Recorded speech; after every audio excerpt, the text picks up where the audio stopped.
नमस्कार, मैं रवीश कुमार। आपने ऐसा सुना है कि अदालतें चोरी हो गईं। चोरी के मामले तो अदालतों में आते हैं। अदालतें कैसे चोरी हो सकती हैं और कौन चुरा सकता है? अदालत केवल ईंट गारे की इमारत में नहीं होती है, लोगों की कल्पनाओं और भावनाओं में होती है। जिन लोगों ने कभी अदालत की कोई इमारत नहीं देखी, उन्हें भी अदालत दिखाई देती है। ऐसे में अगर अदालत चोरी हो जाए, यह केवल अप्रकाशित रचनाओं में ही संभव है। मैं उसी कहानी को प्रकाशित कराना चाहता हूं। यह घटना नहीं है, कल्पना है। जिसने चोरी की है उसका नाम बुलडोजर है।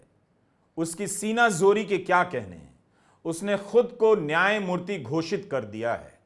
मेरी इस कल्पना को कोई भी प्रकाशक छापने के लिए तैयार नहीं। उनका यही कहना है कि जब बुलडोजर ही न्यायमूर्ति हो जाए, तब फिर ऐसी रचना को छापना खतरे से खाली नहीं होगा। मैंने आश्वासन दिया कि इसके लिए साहित्य बुलडोजर अकादमी की स्थापना की गई है। आप अगर छापेंगे तो वहां से आपकी रचना पुरस्कृत हो सकती है। निर्णायक मंडल में अपने ही मंडल के लोग हैं। तो खैर, वो कहानी जो छपी नहीं, उसका वीडियो संस्करण लेकर आया हूं।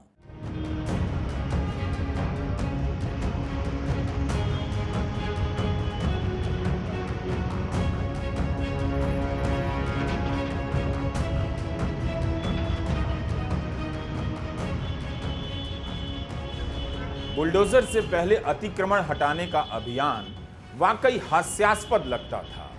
नगरपालिका के कर्मचारी बीच बाजार में निरीह प्राणी की तरह खड़े नजर आते थे और अतिक्रमण करने वाला शहर में उपलब्ध तमाम तरह के संविधान रक्षकों को फोन पर बुला लेता था।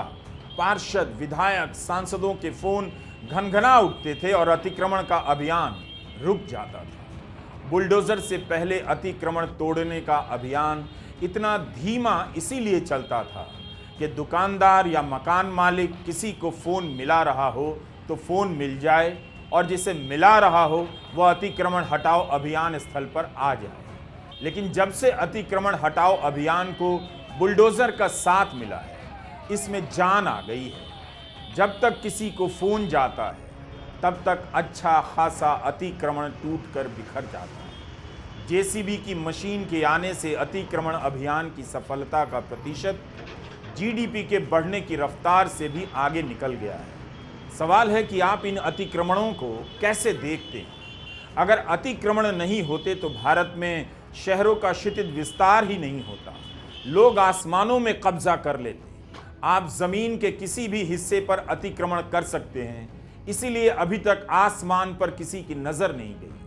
अतिक्रमण हटाए जाने के इतने अभियानों के बाद भी अतिक्रमण अपनी जगह पर लौट आता है, सरकार बदलने के बाद या फिर सरकार बदलने के पहले।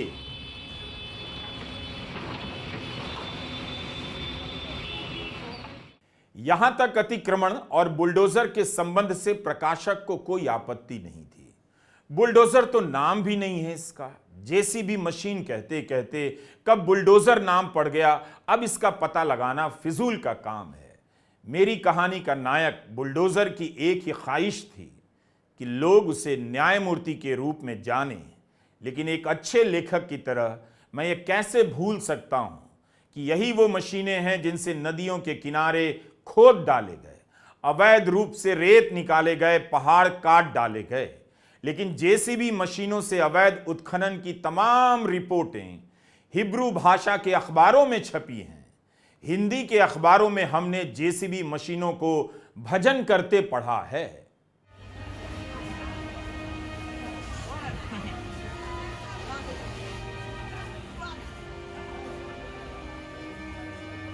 इसीलिए मुझसे निराश होकर तमाम जेसीबी मशीनों ने ट्रेन की टिकट बुक कराई और दूसरे देश की तरफ रवाना हो। इसी तरह की एक ट्रेन पर राजेश खन्ना और जीनत अमान ने अजनबी फिल्म में गाते हुए यात्रा की थी। उन दोनों की छोड़ी हुई दुनिया में अब प्रेमी भागा नहीं करते हैं, बल्कि धर्म के आधार पर पकड़कर गाड़ दिए जाते हैं। दो धर्मों के लोग प्यार ना कर सकें, अब तो कानून भी बन गया है। इसी से उदास होकर जेसीबी मशीनों ने इस दुनिया से उस दुनिया में हिजरत करने का फैसला किया। लेकिन दुनिया गोल है, इसलिए कहीं भी जाइए, लौट कर वहीं आना होता है। बात इतनी सी है, बुलडोजर से अवैध उत्खनन हुआ यह ठीक है, इसे लेकर कोई विवाद नहीं। बुलडोजर से अतिक्रमण दूर हुआ यह भी ठीक है, इसे भी लेकर कोई विवाद नहीं। अब वही बुलडोजर न्यायमूर्ति बनना चाहता है, आए दिन अपनी क्षमता का प्रदर्शन कर रहा है कि उसे अदालत की मान्यता दी जाए, बल्कि उसने अदालत का इंतजार छोड़ दिया है। इससे पहले कि अदालत का फैसला आता, वह किसी इमारत को गिरा देता है। अपराध के इंसाफ से पहले बुलडोजर का इंसाफ हो जाता है। बादशाह दीवारों में चिनवा देते थे, बुलडोजर दीवारें गिरा देता है। मेरी यह बात प्रकाशक को समझ ही नहीं आई। वह बस इतना समझना चाहता था कि अदालतें कैसे चोरी हो सकती हैं, उन्हें कौन चुरा सकता है। मैंने भी कोशिश छोड़ दी। जब न्याय को लेकर समझ पर ही डाका पड़ गया हो, तब इस कहानी के प्लॉट को लेकर नहीं उलझना चाहिए था कि बुलडोजर ने चोरी की है, अदालत ही चुरा ली है। यह मेरा ज्ञान नहीं है, बल्कि स्वतः संज्ञान है। स्वतः संज्ञान ज्ञान की दुनिया का ऑटोमेटिक सिस्टम है। अदालतों ने आर्टिफिशियल इंटेलिजेंस के आने के बहुत पहले ही स्वतः संज्ञान का ऑटोमेटिक सिस्टम खोज लिया था। अब यही सिस्टम बुलडोजर के पास चला गया है। बुलडोजर को स्वतः संज्ञान हो जाता है। आज न कल दोष साबित होगा, इसलिए सजा आज ही दे दो, घर गिरा दो। जब से स्वतः संज्ञान का आर्टिफिशियल इंटेलिजेंस बुलडोजर में आया है और अदालतों से गायब हो गया है, तब से बुलडोजर खुद को न्यायमूर्ति बुलडोजर कहने लगा है। मैंने प्रकाशक के दफ्तर से अपनी कहानी का पुलिंदा उठाया और एक फिल्मकार के पास गया। उसने मुझे आइडिया दिया, इंसाफ का तराजू पार्ट 2 बनाते हैं। मैंने कहा नहीं, बुलडोजर का तराजू से कम पर मंजूर नहीं। अदालत होने का हक तो उसे है जिसे स्वतः संज्ञान होता है। मेरी कहानी के नायक बुलडोजर को अक्सर स्वतः संज्ञान हो जाता है, इसलिए वही अदालत है, न्यायमूर्ति बुलडोजर है। मगर फिल्मकार हिंदी अखबारों का पाठक है। मेरी कहानी का मर्म समझ नहीं पाया। उसने अखबार का कतरन निकाला और एक सच्ची कहानी बता दी। कहां अप्रैल का महीना था और साल 2022। बुलडोजर और अदालत में इतनी ठन गई कि अदालत को यथास्थिति का सहारा लेना पड़ा। दिल्ली के जहांगीरपुरी मोहल्ले में बुलडोजर चलने वाला था, तभी एक नेता उसके सामने खड़ी हो गई और एक वकील कोर्ट पहुंच गया। फैसला आया कि यथास्थिति बनी रहेगी, बुलडोजर नहीं चलेगा। न्यायमूर्ति बुलडोजर की भी अपनी व्यथा है।